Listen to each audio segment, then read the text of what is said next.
SKPD lain, serta seluruh jamaah Masjid An-Nur Bank Mandiri yang dirahmati Allah Subhanahu wa taala. Kembali kita bersyukur atas segala nikmat yang Allah berikan kepada kita berataan, sehingga di puasa tahun ini alhamdulillah kita bisa berpuasa dengan suasana yang lebih baik, terutama dari 2 tahun terakhir.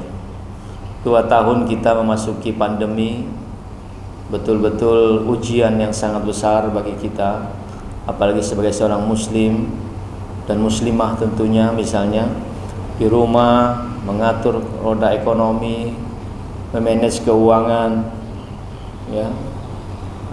Ya alhamdulillah kita bisa lalui sama-sama. Mudah-mudahan ini adalah akhir dari pandemi ini. Ya mudah-mudahan pemerintah segera mengumumkan memasuki fase endemi. Artinya biasa aja lah, kalau flu itu biasa. Aslinya dalam suasana normal yang pakai masker itu adalah yang sakit. Aslinya. Ya, kalau suasana normal. Tapi suasana pandemi semua kita wajib pakai masker. Wajib pakai masker. Nah, oleh karena itu mudah-mudahan ya kita bisa lalui ini dengan baik dan sesegeranya. Banjarmasin hari ini 11 pasien. Ini sudah jauh. Dulu sampai 3.000 Bapak Ibu. Sampai 3.000 pasien sehari. Ya. Pokoknya kalau lewat ke Masjid Al-Jihad itu sudah lah. 10-20 orang disolatkan. Itu betul-betul ujian besar kita.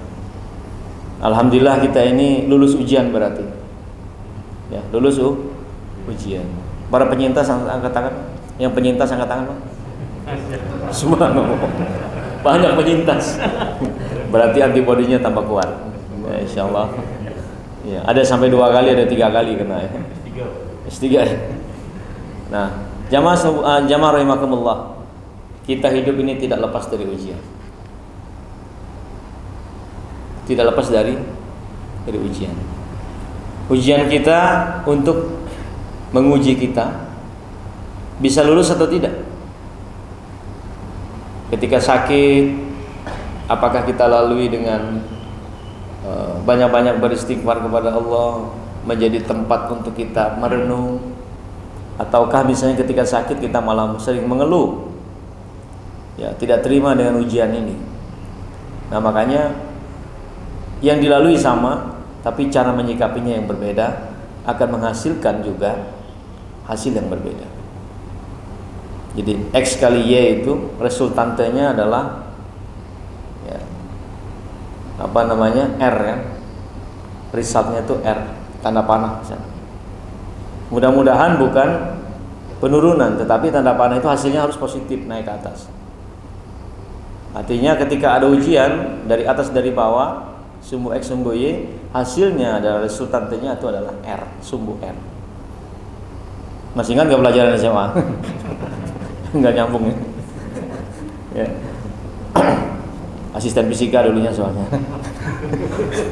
Nah jadi jamaah rahimakumullah, hasilnya itu adalah harus ya, penjumlahan dari semua sumbu itu. Nah itulah kemudian kenapa dalam seluruh ujian itu ada yang lulus ada yang tidak. Bersyukur kita Bapak jamaah rahimakumullah, ketika datangnya ujian kita bisa lulus dengan baik. Mudah-mudahan itu meleburkan dosa-dosa kita, menjadi melebur seluruh dosa. Ketika kita sakit kita terima dengan sebaik-baiknya. Makanya ketika ilmuwan Islam yang bernama, kebetulan sama Ulun. Ulun yang menirunya sebetulnya. Apa? Ayahanda dulu yang ngasih nama, Ibnu Sina. Mengingatkan kita 3 rahasia ketika menghadapi pandemi itu. 3 rahasia ketika kita menghadapi berbagai macam persoalan. Yang pertama adalah ketenangan yang diperlukan. Ketenangan, sabar. Ya. Karena as-sabru inda sadamatil ulah. Sabar itu adalah ketika benturan pertama kali, sabar. Ujian. Jadi itminan, ya. Ya, kalau kita takut, nah ini cemas, takut cemas itu sumber penyakit. Jadi kata Ibnu Sina ada 3 sumber. Pertama, sikap kita adalah jangan pernah takut, jangan pernah cemas. Karena al-khaufu nisfud da'. Al-khauf, khawatir, itu adalah setengah dari penyakit. Wal itmi'nanu nisfud dawa. Ketenangan setengah dari obat. Wasabru khutuwatus syifa. Al-khaufu nisfud da', wal itmi'nan tenang nisfud dawa. Nah, yang ketiga as-sabru. As-sabru khutuwatus syifa. Sabar adalah langkah-langkah menuju kesembuhan. Oleh karena itu, ini bekal kita, Bapak Ibu. Bekal kita. Nah, kemudian yang kedua, datangnya bulan suci Ramadan juga adalah ujian bagi kita. Datangnya bulan suci Ramadan adalah ujian bagi orang-orang beriman. Jadi yang dipanggil adalah orang-orang beriman. Terserah aja anak ada puasa kan. Anak di warung sakadup situ kan. Ya, kalau dirazia kada dirazia tetap aja. Lagi rame nih viral. Jadi berita nasional. Wah, jadi berita nasional. Hidup Satpol PP. Oh, enggak ada di sini ya. Satpol PP. Nah, puasa itu ujian, sekaligus juga adalah puasa itu adalah tantangan, perjuangan. Orang yang berpuasa harus berjuang. Tidak ada satupun hasil, ya, hasil perjuangan itu yang bisa diraih dengan enak-enak gitu. Semuanya perlu perjuangan, perlu kesungguhan, perlu mujahadah, kesungguhan dalam menghadapi ujian itu. Tetapi akan manis pada akhirnya. Ya. Ujian itu makin berat. Begitu selesai ujian, insya Allah hasilnya juga akan lebih baik. Nah, makanya sebetulnya tidak ada cerita, ya, tidak ada cerita Ramadan itu kemudian semacam dispensasi untuk kita tidak bekerja. Tidak ada sebetulnya sejarahnya bahwa ketika berpuasa itu, ya, Nabi atau para sahabat mencontohkan kita untuk kemudian berleha-leha. Tidak. Justru berpuasa itu adalah momentum perjuangan. Hampir 9 kali Nabi SAW berpuasa itu, ya, 6 diantaranya adalah berpuasa dalam kondisi perang. Kondisi perang. Jadi peperangan di bulan suci Ramadan itu luar biasa. Kalau kita buka sejarah tarikh Islam, sejarah Nabawiyah, hampir semua kehidupan Nabi ketika melaksanakan ibadah puasa itu dalam suasana berperang. Kita masih ingat perang Badar. Perang Badar itu bulan Ramadan tahun kedua Hijriah. Ya. Itu betul-betul perjuangan pertaruhan. Bahkan Nabi itu sampai, ya, tidak pernah berdoa dengan seperti mengancam kepada Allah. Doa Nabi itu terakhir itu, kalau seandainya engkau tidak menangkan pertempuran ini, maka tidak akan lagi akan menyembah engkau. Begitu sampai Nabi ucapkan. Karena bedanya luar biasa, 315 orang melawan 1000 orang. Hitung-hitungan kalkulasi gak masuk. Pasti kalah. Ya kan? Pasti kalah. Nah, oleh karena itu, jamaah rahimakumullah, kadang-kadang kemenangan itu bisa diraih bahkan dengan tidak rasional kemenangan itu. Nah, makanya perang Badar kita tahu, kita pernah lihat, nonton filmnya. Bagaimana perjuangan perang Badar itu luar biasa. Memang pertaruhan hidup mati, pertaruhan eksistensi kaum muslimin saat itu. Nah, kemudian 2 tahun setelah itu, 5 Hijriah, kita juga mencatat bahwa Nabi SAW dengan para sahabat terlibat dalam peperangan besar juga, perang Khandaq namanya. Perang Khandaq itu jenis kalau kita umroh, ada kesempatan kita ke Khandaq untuk berziarah, ya, ke lokasi peperangan itu. Luar biasa sebetulnya kalau kita ngelihat gunung tuh gunung, bukan gunung kayak di Indonesia ya. Indonesia kan gunungnya hijau-hijau.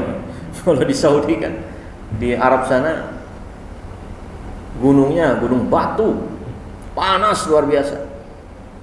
Peperangan seperti itu, sedang puasa lah. Melawan kaum musyrikin dengan digalinya parit ya, atas usul Salman Al-Farisi. Salman orang Parsi. Jadi sahabat itu sebenarnya tidak punya background peperangan dengan menggali parit, tetapi karena ada sahabat Nabi yang masuk Islam dan dia adalah berasal dari Parsi, maka orang Persia itu mengenal sistem benteng pertahanan, makanya itu diaplikasikan di perang Khandaq, sehingga kemudian kaum muslim bisa menang. Ya.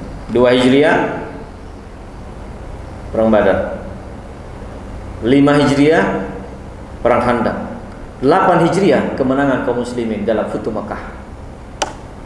Futuh Mekah 8 Hijriah. Dalam suasana kaum muslimin berpuasa, Rasul sallallahu alaihi wasallam dengan para sahabat memasuki kota Mekah dengan kemenangan yang gilang gemilang. Hampir mirip ketika Muhammad Al-Fatih memasuki Konstantinopel, di mana orang pada nunduk semua, pada merenung nasibnya. Saat itu sahabat Nabi ya, Abu Sufyan itu belum masuk Islam. Belum masuk Islam, tapi ketika Futuh Mekah dia masuk Islam. Bahkan tetap dipertahankan oleh Nabi SAW bahwa dia adalah seorang kepala suku, dia adalah seorang pemimpin, tetap kata Nabi SAW, siapapun yang masuk ke dalam rumah Abu Sufyan aman. Padahal Abu Sufyan adalah orang yang dicari, untuk kemudian ya, diperangi oleh Nabi SAW. Tetapi ketika memasuki kota Mekah, Nabi memasuki dengan damai. Ya, hampir tidak terjadi perang, dan itu terjadi bulan suci Ramadan. Nah, oleh karena itu 8 Hijriah menjadi sejarah kemenangan kaum muslimin dalam suasana melaksanakan ibadah bulan suci Ramadan. Jadi sejarah Ramadan itu adalah sejarah perjuangan dan kemenangan sebetulnya. Bukan sejarah kemalasan. Nah, itu ceritanya. Bukan sejarah tentang kemalasan. Justru sejarah Ramadan adalah sejarah perjuangan dan kemenangan kaum muslim. Sama juga dengan ketika Saifuddin Muzaffar Quddus dalam perang Ain Jalut terjadi juga dalam bulan suci Ramadan. Itu adalah sejarah perang yang gilang gemilang dari kaum muslimin. Pertama kali tentara Mongol itu bisa dikalahkan oleh di Ain Jalut. Pertama kali. Dan kaum muslimin sedang melaksanakan ibadah puasa. Bahkan sebentar lagi, ini tanggal berapa hari ini? Di sini berapa Ramadan di sini? Halo? Pak Ramadan di sini tanggal berapa? Di sini. 9 ya? Oh, 9. Kalau masjid sebelah beda ya. 9 Ramadan hari ini bertepatan dengan ya kita buka sejarah bangsa Indonesia. 17 Agustus 1945 bertepatan dengan tanggal 9 Ramadan 1375 Hijriah. Jadi hari ini sebetulnya kita memperingati HUT proklamasi kemerdekaan Republik Indonesia menurut penanggalan Hijriah. Harusnya upacara kita tadi kan. Upacara. Selisih 2 tahun ya, berarti 70 hari 75 ya. Kemerdekaan 75 ya. Berarti ini yang ke-74 selisih. Menurut penanggalan lebih cepat, lebih banyak gitu. 77 mungkin ya. Yang ke-77 menurut penanggalan Hijriah.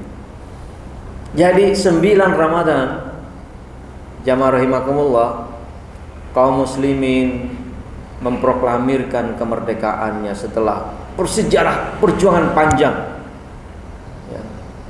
Bangsa Indonesia sebelum menjadi Indonesia berjuang para pahlawan yang gugur mendahului kita.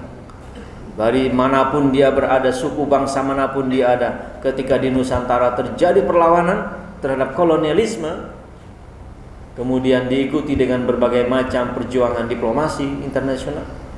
Pada akhirnya 9 Ramadan Indonesia mendeklarasikan kemerdekaan dengan berkat rahmat Allah yang Maha Kuasa di dalam pembukaan Undang-Undang Dasar. Lalu kemudian Presiden Soekarno belum menjadi presiden saat itu, Bung Karno dan Bung Hatta memproklamirkan kemerdekaan Indonesia di Jalan Pegangsaan Timur nomor pelajaran sejarah nomor berapa? 56 ya, nomor 56. Ingatlah sejarah itu. Karena apa? Karena sejarah itu akan berulang. Inna fi qasasihim ibratun liulil albab. Dalam kisah-kisah itu terdapat ibrah, pelajaran. Karena sejarah itu akan berulang. Ya. Yang protes kayak Perdana Ramadan ini sebetulnya sejarah berulang aja. Sejarah berulang. Akan seperti itu. Ya, akan seperti itu. Nah, oleh karena itu, ya, kita ambil hikmahnya, kita ambil pelajarannya. Mudah-mudahan ya, sejarah puasa yang mengajarkan kita tentang perjuangan, sejarah puasa yang mengajarkan kita tentang kemenangan, itu menjadi ibrah juga bagi kita. Malu kita dengan para sahabat, malu kita dengan para pejuang sebelumnya, dengan para salafus soleh, orang-orang terdahulu yang berjuang luar biasa. Mudah-mudahan perjuangan kita dalam bulan puasa ini, di akhir pandemi ini, mudah-mudahan betul-betul membawa kemenangan bagi diri kita, bagi lingkungan masyarakat sekitar kita, bagi keluarga kita. Minimal puasa kita tahun ini lebih baik dari tahun-tahun sebelumnya. Ya. Kalau dulu misalnya ya puasanya tidak penuh, mudah-mudahan tahun ini bisa penuh, full, nggak ada tunai, ya, tunai. Ya. Kalau misalnya puasa tahun lalu, ya, tilawatil Quran kita masih belum khatam, mudah-mudahan tahun ini bisa khatam. Ya, tahun lalu khatam sekali, tahun ini mudah-mudahan 2 kali khatam. Ya. Tahun lalu sudah 2 kali khatam, tahun ini mudah-mudahan 3 kali khatam. Ya. Ada terus. Ya. Bahkan ketika kita menghatamkan, berupaya untuk menghafalkannya. Ya, kalau tahun lalu kita, ya, karena serba susah, ya kan, ya, nyumbang ke masjid 10.000. Ya. Tahun ini harus lebih baik lagi. Ya. Cashless ya. Pakai apa? Iya, QR. Chris, pakai aplikasi Livin. Ya. Ya. Sponsor. Tadi saya lihat punya Pak Rahmat itu. Nah, ya. Saya punya juga aplikasinya. Ya. Saldonya yang kurang. Ya. Jadi ulun kira itu ya. Puasa itu mengajarkan kita tentang bagaimana berjuang. Bagaimana puasa itu kemudian menjadi tempat diklat pendidikan dan pelatihan, supaya setelah keluar dari bulan puasa, seperti ada 2 jenis hewan yang mungkin perlu dicontoh. Sama-sama puasa Bapak Ibu, satu ular, yang kedua ular. Puasa kita mau jadi puasa ular atau puasa ular? Halo? Mau jadi puasa ular atau puasa ular? Ular itu sebelum puasa namanya ular. Ketika dia berpuasa, dia ganti kulit, tubuhnya tambah bagus, tapi namanya tetap ular. Kalau sebelum dia berganti kulit, sebelum dia berpuasa, dia pemangsa, binatang buas. Apa aja dimakan sama dia. Rakus juga dia. Setelah dia berganti kulit, tetap juga sebagai ular. Namanya tetap ular, namanya tetap ular, perilakunya sama seperti ular, ya kan? Hanya ganti baju saja. Tapi ular Bapak dan Ibu rahimakumullah, beda.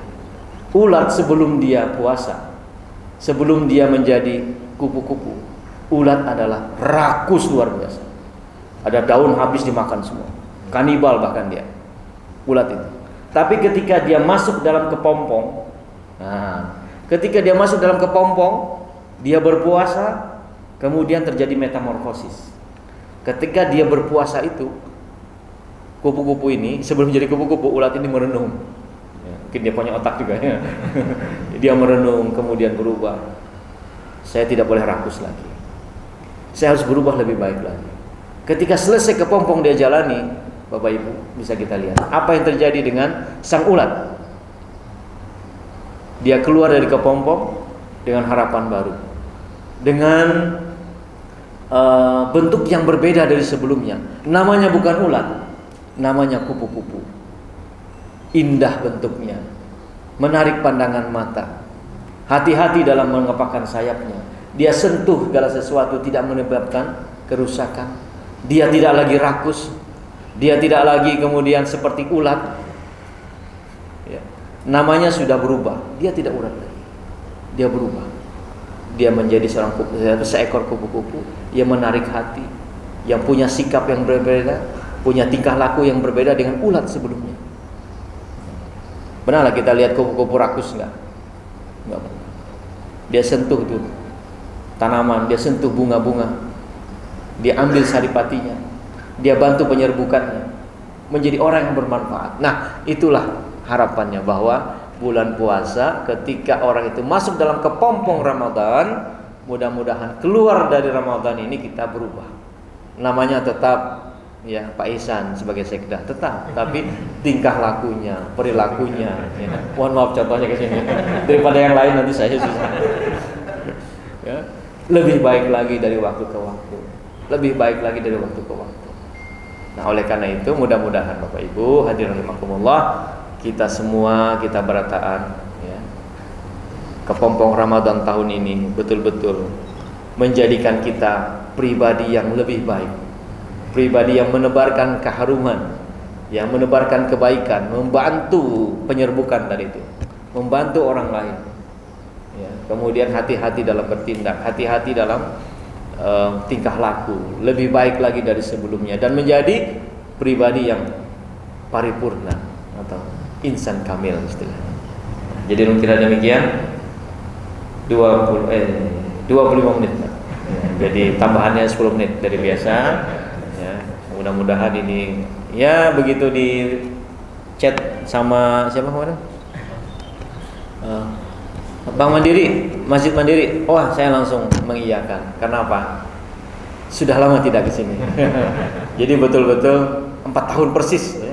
Karena setelah khutbah pertama peresmian masjid ini, rasanya tidak pernah lagi datang sini. 4 tahun yang lalu. Ya betul itu. 4 tahun yang lalu. Alhamdulillah sekarang bulan puasa bisa silaturahim. Ya, yang ditemui sudah berbeda tapi kaumnya tetap. Insyaallah. Pemimpin berganti-ganti di sini ya. Saat ini yang digabung di sini apa Pak? Wilayah sama cabang. Wilayah ya. Gabung sini semua.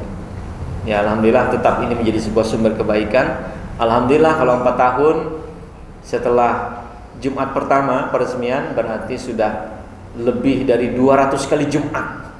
Ya, lebih dari 200 kali Jumat istiqomah. Mudah-mudahan pian-pian ya, amal ibadahnya menjadi sebuah amal kebaikan. Siapapun dulu yang membangun masjid ini, siapapun dulu yang memakmurkan masjid ini, mudah-mudahan menjadi sebuah amal kebaikan bagi pian mereka. Termasuk juga tadi sempat memperlihatkan foto peresmian Pak Anton ya. Ya, udah pensiun ya beliau. Udah pensiun ya. Mudah-mudahan itu menjadi amal kebaikan juga, dan pian-pian yang meneruskan masjid ini ya, apalagi tadi buka puasanya udah dengar sudah masyarakat lingkungan sekitar sini banyak yang hadir sini. Sopir-sopir taksi juga ke sini membawa kemanfaatan. Mudah-mudahan menjadi sebuah amal kebaikan untuk kita. Perlu kira demikian, terima kasih. Salah khilaf mohon dimaafkan. Selamat menunaikan ibadah puasa, dan mudah-mudahan puasa kita tahun ini diterima oleh Allah Subhanahu wa taala, dan semoga puasa kita tahun ini lebih baik dari tahun-tahun sebelumnya, meningkat dari puasa awam menjadi puasa khawas. Mudah-mudahan juga bisa menjadi khawasul khawas yang lebih baik lagi. Ya, demikian, terima kasih. Wa minkum wabillahi taufiq wal hidayah war ridha wal hidayah. Wassalamualaikum warahmatullahi wabarakatuh.